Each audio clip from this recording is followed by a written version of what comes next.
بسم اللہ الرحمن الرحیم۔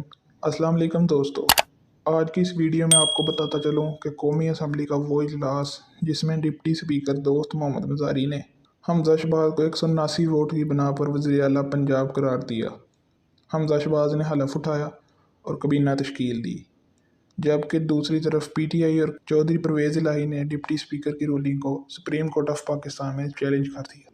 اس درخواست پر سپریم کورٹ کے 3 جج کا بینچ تشکیل دیا گیا، جس پر پی ڈی ایم اور پیپلز پارٹی کو اعتراض تھا۔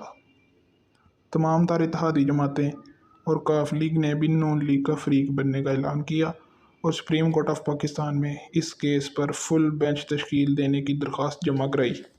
سپریم کورٹ آف پاکستان نے تقریباً 2 دن کی سماعت کے بعد فل بینچ بنانے کی درخواست مسترد کی اور فیصلہ سنانے کے لیے مزید وقت مانگ لیا۔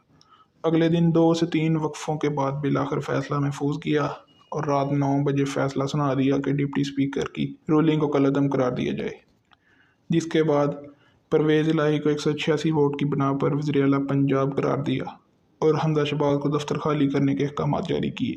اب معاملہ مزید الجھ گیا کہ وزیر اعلیٰ سے حلف کون لے گا۔ وزیر اعلیٰ پنجاب گورنر ہاؤس آن پہنچے تو گورنر پنجاب نے حلف لینے سے معذرت کر لی۔ اس کے بعد صدر پاکستان نے وزیر اعلیٰ پنجاب سے حلف لیا۔ نون لیگ نے پنجاب میں اپنی حکومت تو کھو دی، دوسری جانب اس اعلان کے بعد وزیر اعظم پاکستان نے اجلاس طلب کر لیا، جس میں اتحادی جماعتوں کے سربراہان اور وفاقی وزیر شریک ہوئے۔ البتہ مولانا فضل الرحمان نے چودھری شجاعت سے ملاقات کی اور ان کی خیریت دریافت کی۔ مسلم لیگ نون نے پنجاب میں گورنر راج سمیت تمام تر آپشن ظاہر کر دیے۔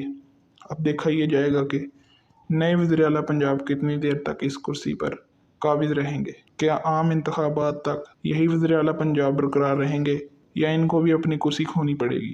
کمنٹ باکس میں رائے کا اظہار ضرور کریں۔ ویڈیو پسند آئی تو لائک کرنا، چینل کو سبسکرائب کرنا مت بھولنا۔ مجھے دیجیے اجازت۔ اللہ نگہبان۔